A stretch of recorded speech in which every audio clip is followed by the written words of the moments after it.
Many parents will tell you one summertime goal of theirs is to find creative ways to keep their kids off the couch. One way to do that is to visit one of the mini parks throughout Hennepin County. However, this year, Public Works officials are asking residents to keep their eyes out for a nuisance pest. Well, in Bloomington, we've got a lot of playgrounds, and some of those playgrounds, as their safety surfacing, is sand.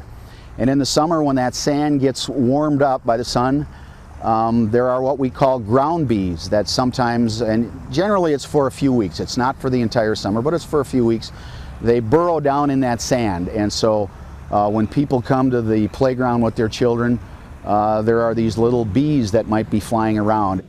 In fact, 3 Minneapolis parks are dealing with closures because of these pestering ground bees. And while Bloomington has received a few complaints over the years, they've never had to close a park. Edwardson tells us that there's very little that can be done to naturally eliminate the ground bees.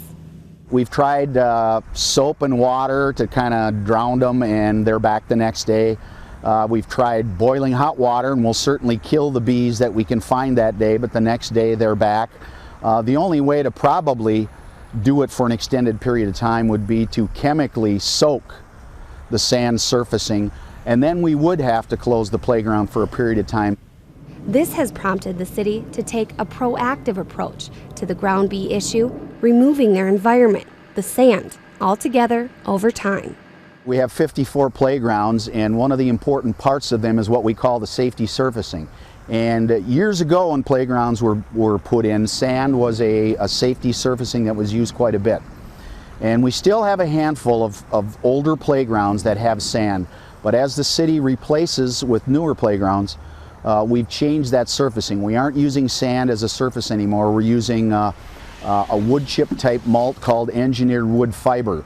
And it provides actually a safer surfacing for children to fall onto, and it eliminates the problem of the bees in that safety and sand surfacing that's not there anymore. And just for peace of mind, Edwardson said it's been proven that the sand bees rarely, if ever, sting.